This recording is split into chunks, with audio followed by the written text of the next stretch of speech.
आता हे original हँडलूमचं machine जे आहे ना, हे पूर्ण हँडलूम आहे ओरिजिनल. ते पहिले स्ट्रक्चर बघून त्याच्यानंतर पैठणी कशी बनते हे पण तुम्ही बघा. याच्यात पूर्ण हा उभा धागा प्युअर सिल्कचा आहे, रेशमी, आणि आडवा धागा जरीचा आहे, आणि पूर्ण ऑल ओव्हर विविंग आहे. प्रत्येक डिझाईनमुळे वेगवेगळे कलर भरले. आता हे तुम्हाला विविंग करून दाखवतील आमचे कारागीर कसे व्ह्यू करतात, म्हणजे त्याच्यात तुम्हाला ते स्पष्ट होईल की किती टाईम लागतो पैठणी तयार व्हायला.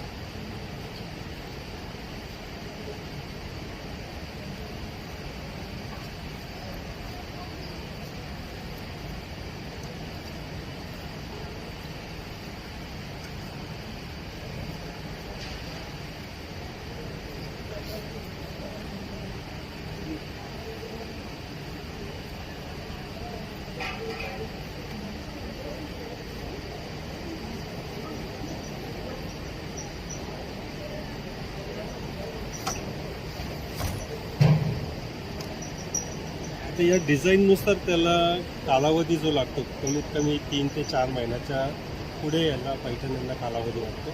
त्याच्यामुळे याची किंमत जी वाढते त्या टाईम पिरियडमुळे, त्या डिझाईनमुळे त्यांची किंमत वाढते. त्याच्यामुळे आज पैठणी जी आहे ती प्रत्येकाच्या फंक्शनमध्ये किंवा याच्यात प्रेस्टिज पॉईंटचा विषय झालेला आहे. आणि जसं आपण म्हणतो की आपल्या घरात टी व्ही नाही, सांगायला थोडं कमी वाटतं, तसं आता पण पैठणी प्रत्येकाच्या घरात पाहिजेच. की मैत्रिणीला सांगायला जर गेलो आपण की पैठणी नको आहे, नाही आहे माझ्याकडे, तर त्याच्यासाठी तुम्ही अवश्य पैठणीला, येवला पैठणी, सोनी पैठणीमध्ये अवश्य नक्की भेट द्या.